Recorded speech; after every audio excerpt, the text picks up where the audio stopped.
Hello world! Welcome back to the channel, where today I'm super excited to show you a new toy I got this past week. Back in December, I was fortunate enough to pre-order a brand new TourBox before the discounted early bird units were completely sold out, and now it's finally here. For anyone who's not aware, TourBox is the leading brand of one-handed shortcut controllers geared towards digital artists, video editors, and other creative professionals to help streamline the operations of their workflow by functioning as a keyboard replacement. Originally founded back in 2016 and crowdfunded for commercial launch in 2018, the TourBox has released several different models which span a variety of different functionalities and colorways. The model I got was the TourBox Elite Plus, specifically the Arctic Series version in the color Aurora Violet. This is their top-of-the-line model that's packed with the most features, including a large number of buttons and shortcut combinations to be made with those buttons, Bluetooth connectivity, and compatibility with desktop computers as well as iPad and Android tablets. Unfortunately, some colorways are only available with specific models, so if you have a specific aesthetic you're trying to stick to for your workplace, then there's the possibility of you having to shell out for a more expensive model you wouldn't get otherwise in order to have the color you want.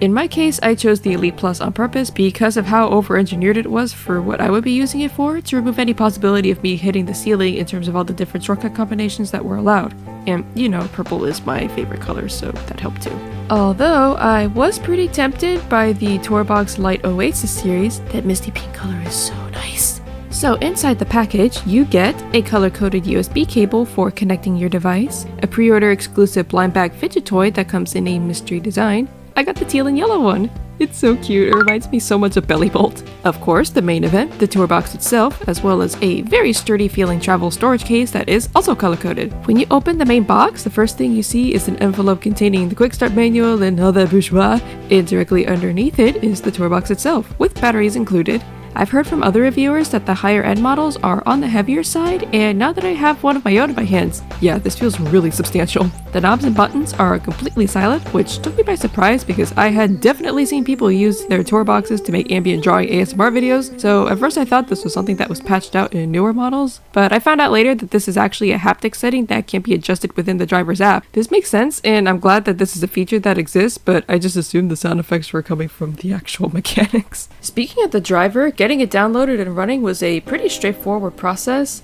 Although, when I opened the console for the first time on both my laptop and desktop PC, there was an attract screen which would play music. On top of this immediately having the jump scare effect one would imagine, it was extra annoying because this happened when I was making adjustments to my shortcuts, so the pop-up covered my window I already had open, and I wasn't able to close it despite clicking the button to do so without side-peeking the windows I already had open to try and close the window. So that's something to keep in mind and definitely to improve on in a future patch. Anyway, there were several presets up by default for a myriad of different programs, which I was pleased to see. The only programs on the list that I use are Clip Studio Paint and Capcut, so I deleted all the other presets I didn't need, although I might try to set up some shortcuts for PureRef since that's a program I use on a regular basis, and one that requires a lot of scroll wheel and keyboard activity from me. Right away, I began setting up custom shortcuts for Clip Studio Paint, although I didn't really change too much from the default presets. This is just something I tend to do in general. Whenever I get a new program or software, I usually roll with what's fresh out of the box without going crazy with customization. I know I've ranted a bunch in the past about how much more comfortable I am making digital art compared to traditional art, but my actual workflow still feels very deeply rooted in traditional drawing processes, and because of that, I tend to miss out on basic digital features that would make my life a lot easier, so there you go. In any case, one change I made right off the bat was removing the dial shortcut that allows you to rotate your canvas, because both of my drawing devices are touch enabled, which would make a function like that unnecessary. So instead I set that function to change my brush opacity depending on which direction I spun the dial. I did, however, keep the undo and redo shortcut buttons despite already being pretty used to tapping on the screen with two fingers to undo. So if you do that gesture in Procreate and keep your fingers pressed on the screen, you can't continue the action indefinitely until you reach your undo limit or take your fingers off the screen. But in Clip Studio Paint, you can't do that, at least on the desktop program. You have to manually tap the screen each time you want to undo or redo. But with the TourBox, the shortcut is set up by default so it keeps going until you release the button, which is super convenient. On the opposite side of convenience, you can probably tell from my footage that I was struggle busting a little bit trying to figure out how to change the presets, and had to look online to tell me what to do, but eventually I understood the assignment. Other shortcuts I set up were to have a button that pulled up the fill tool, a button to switch between drawing with my main color, secondary color, and a transparent color, and spinning another wheel to change my pen stabilization, just to keep track of what features I used the most and having them on call with this device whenever I needed them. As if this process wasn't enough of a learning curve, I only touched one quadrant of the shortcut settings customization tab, so trust me when I say this thing is robust, and I haven't even scratched the surface of what this little device is capable of. It's actually a little overwhelming. Another customization area I kind of stubbed my toe on was that there were some presets I tried to customize for specific functions that didn't have a keyboard shortcut already created and assigned within the program I would have used the shortcut in, which meant I had to open Clip Studio Paint, go to the shortcut settings dialog, scroll through the different menus until I found the action I wanted to perform on the TourBox, create a keyboard shortcut for it, and then jump back into the TourBox console to add the keyboard shortcut I just created. It wasn't bad all things considered, but I can see how that could get really tedious really fast for more experienced digital artists, especially if you have Clip Studio Paint installed on multiple devices, because whatever shortcuts you added on your first device, you then have to find and create on your other device. Fortunately, matching your TourBox settings between devices is pretty straightforward and convenient. You just export your presets for the program you created and import them into the console app you have installed on your other device. Alright, now that I have the TourBox set up on both of my computers, let's take this baby out for a spin! For this portion of the video, I'll be inking the first page of my upcoming manga, 𝚞𝚜𝚎 and 𝚘𝚜𝚒. Like I alluded to earlier in the video, I've watched a lot of other artists offer feedback on their own TourBox devices over the years, so I was used to these reviewers talking about how much more efficient it was to execute actions compared to using the shortcuts on your keyboard, and I believed them, but in actual practice, I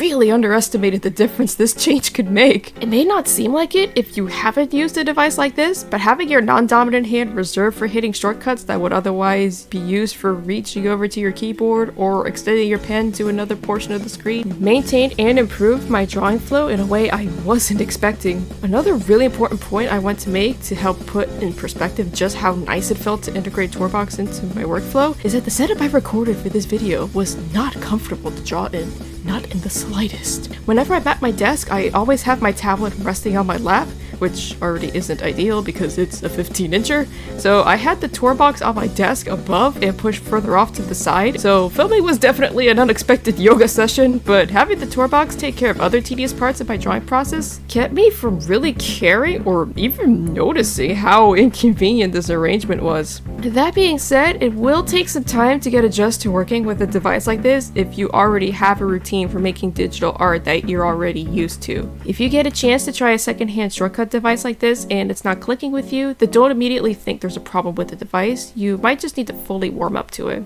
I know for me personally, I would unconsciously oscillate between using the shortcuts I programmed on the TourBox and then clicking something on the screen to access those same shortcuts, and I always felt guilty whenever that would happen, so be patient and keep getting in the habit of practicing with this new setup. Now, because timing is weird like that, my TourBox was delivered about a week after I finally traded in my iPad and Apple Pencil, so I wasn't able to test out how it worked on Procreate or IBIS Paint, so I can only talk about what it was like to use on my laptop and my desktop. This process was recorded on my main drawing setup using my XP Pen tablet on my desktop PC, but prior to that, my very first practical practice run with the TourBox was on my 2-in-1 laptop, where I worked on cleanup sketches for 𝚞𝚜𝚎 and 𝚘𝚜𝚒. My initial reactions was that having the TourBox by my side felt even more handy in this use case, since with the model of my laptop, I need to swivel the keyboard underneath the screen in order for me to draw comfortably on it, so those shortcuts would otherwise be lost for me. Even though I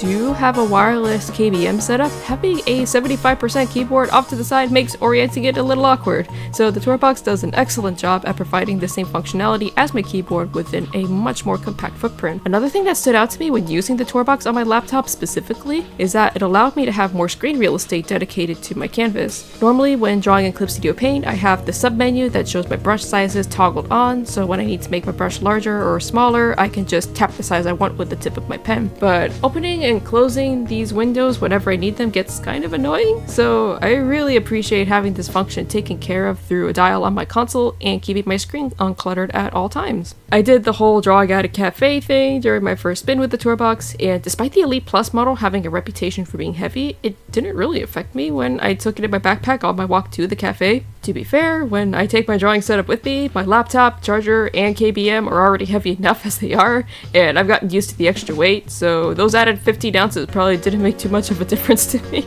Talking about the art for a moment, this is page 1 of 𝚖𝚘𝚘𝚕𝚒, in which a 3rd grade girl named Ariel has a life-changing experience after discovering and becoming a mega fan of an animated movie called The Moonfight Chronicles. This comic is unique compared to the other ones I'm working on for the short story collection I want to get printed, because the story is told with no spoken dialogue whatsoever. It was originally created with the intent of submitting it to Silent Manga Audition 23, and the theme for that round was my dream, so that was the jumping off point for why I decided to create this particular story. Alas, the deadline for SMA 23 came and went without me being able to work on the comic, so then I thought I could put that idea aside for a potential 3rd volume of the storyboard comic speedrun zine that I made my debut in with 𝚘𝚘𝚎𝚑, but then applications never opened for this year, so in the end I decided to set it aside for the short story collection. I had every intention to try and enter SMA 24 this year, but due to a variety of reasons that are beyond the scope of this video, I made a last-minute decision not to participate. Maybe someday though.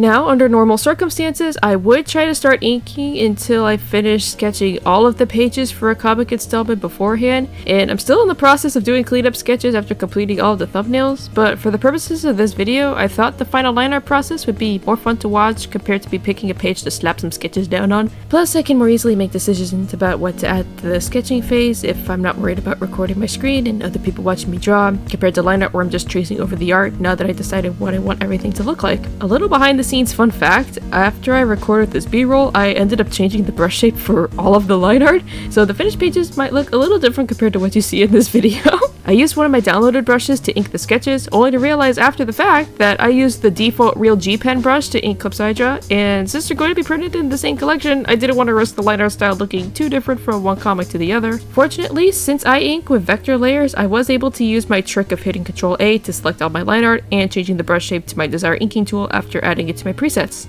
I did the same thing with the line art for all of the backgrounds. There's one brush shape set I have downloaded which I use mostly for panel and word balloon outlines, but they're also my go-to choice for inking backgrounds because I like the loose feeling they provide. However, the shape I went with at first made my lines look a little too rickety, so I changed them to something more stable in post. Speaking of downloaded brushes, the hairbrush I used for Ariel's afro came from a free set of curly hairbrushes from Myth Magical on the Clip Studio Paint Asset Store. Please give the creator some love and give these brushes a try. They're amazingly versatile and so well made. So if you don't count my clock tower fan art from last year, then the last time I used the black and white screen tone rendering method was in the collaboration Latte Swirl and I had, where I redrew a page of her manga 𝚘𝚒𝚒𝚕𝚒 in my style, which for some reason took me an obscenely long amount of time to finish, and this kind of made me afraid to try working on my next original story again because I was embarrassed of how slow I was. Comparing the amount of time the line art stage took for this page of 𝚘𝚘𝚒𝚘𝚕𝚒 compared to my 𝚘𝚒𝚒𝚒𝚑 Bakery redraw,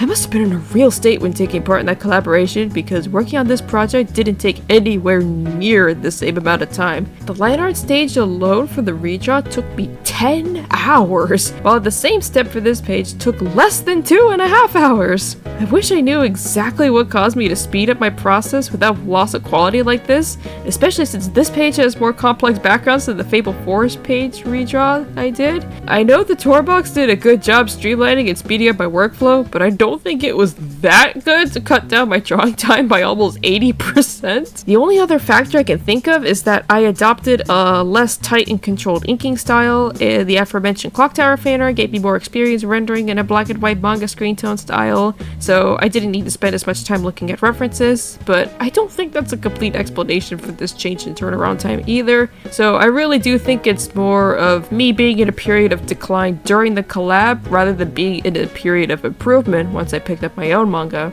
I'm glad I started keeping track of how long it takes me to draw a manga from start to finish. It's nice to see how far I've come, and I'm sure it'll be useful data when trying to create schedules, but trying to keep track of how much time I spend on each part of the process honestly stresses me out. I feel like I have to stay committed to the process of drawing continuously no matter what so I can get an accurate reading of the length of time it takes me to finish the page, which interferes with me taking breaks or looking up references and makes me feel super pressured overall. I don't want to quit tracking my time altogether, so I guess what I need to do is find a more convenient way to log this information, because apparently it isn't as easy as just keeping track of my start and end time. Despite the difficulties I had, I'm really glad I chose inking this page to be the test for the review. Even though I still have plenty to do to get the other 9 pages ready for this step, making the decision to finalize the art for the opening page really lit a fire in me to work on this comic. Now that I'm seeing how it's looking beyond the preparatory stages, I can't wait to see it and the other stories I'm working on for this book through to the end. You'd think I would have learned my lesson by now because of how often this keeps happening, but I find myself constantly falling into a trap of having a project I'm really serious myself, but psyching myself out with pre-planning and not jumping into starting the thing proper because of how daunted I am to finalize it, only for time anxiety to get the best of me and push me into picking the thing back up, whether I think I'm ready or not, then realizing that the process of executing it wasn't as scary as I was making it out to be, and slipping into a rhythm where the project is the only thing I want to work on. I guess I'm the kind of person who's more vulnerable to getting stuck in a state of daydreaming where there's something I know I really want to do, but I never actually do it, even though there's nothing that precludes me starting the thing, and instead I chose to sit down in a zone where I'm thinking about the thing a lot, not interacting with it in any meaningful way, because I feel like in this space anything is possible, and I don't have to worry about having a hard time doing the thing, or fear that doing the thing won't live up to the expectations I have of it, so I've got to work on that and fix that. I think as I finally move forward with my comics, I'm learning as much about myself as I am the stories and characters I'm supposed to be writing, and starting to wrap my head around that is pretty humbling, to be honest. Now, moving back to the main focus of this narration before wrapping up the video and talking about a few more things I bumped into while using the TourBox. If you're someone who prefers Bluetooth over wire connection like me, then you may run into some of the same quirks I did, starting with having to manually pair and connect the TourBox upon switching it on when you're going back and forth from one desktop device to another. It makes sense that this would happen, but it's still a little annoying.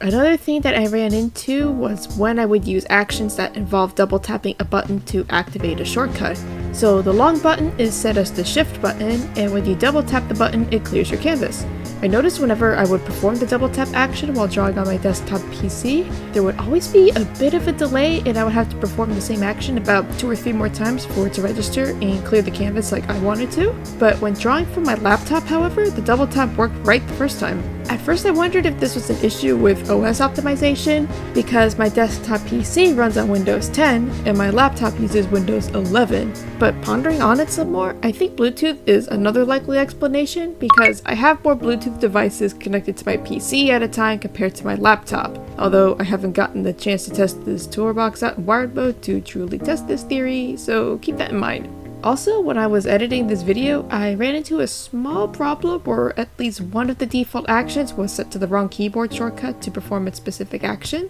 In this case, when I hit the up button to split a clip on my timeline, nothing would happen because the TourBox console had the shortcut set by default to Control S, when in Capcut itself, the actual keyboard shortcut is Control B, so I had to go back in and change that shortcut. Again, it's really not a big deal in the grand scheme of things, since you're probably going to be changing each button's functions a lot depending on your needs. But points reduced for polish by not having the default shortcuts matched with the software. On a less critical note, when I was editing in Capcut, I really wanted to program a shortcut that performs the same function as me clicking on a track and dragging it back and forth across my timeline, which is something I use a lot when trimming audio, and it takes me out of the flow a little bit when I'm using the TourBox to trim my audio, but then use my mouse or trackpad to finish the process I started with the console. Fortunately, I was able to figure out how to do this extremely quickly and easily. You just have to select which style you want to add the specific function to, click on the tab marked with an FN icon titled Built In, make your way to the general icon on the very bottom of the list to the left of the screen, and the option to have that dial function as a mouse drag simulation is right there. If you click on the gear icon, you can make more advanced adjustments to how you want this function to behave, but I found that it worked perfectly for my needs as is, and now I feel like I owe it to myself to really take a deep dive into what kind of other features and updates have been added to TourBox as drivers, because this is a total game changer, and I can only imagine what other cool functions I'm missing out on. Who knows, maybe with TourBox's help I can actually get one of these videos uploaded on time for once. Speaking of which, thank you all for your patience during my quiet period this past month. Like I mentioned in my community post, I had gotten really sick with the flu a few weeks ago, which really knocked me out of commission for about 2 weeks. And then once I finally recovered, I came down with food poisoning, which set me back even further. When thinking of what to draw for the demo for this video, I went with a page from my current manga because I had a goal to finish all 10 pages of 𝚖𝚘𝚘𝚕𝚜 before the end of February. But I had a really hard time getting back into the swing of things after being out of it for all this time, so I was basically trying to switch from 0 to 100 in just one day. So both this video and my deadline for finishing the comic got pushed back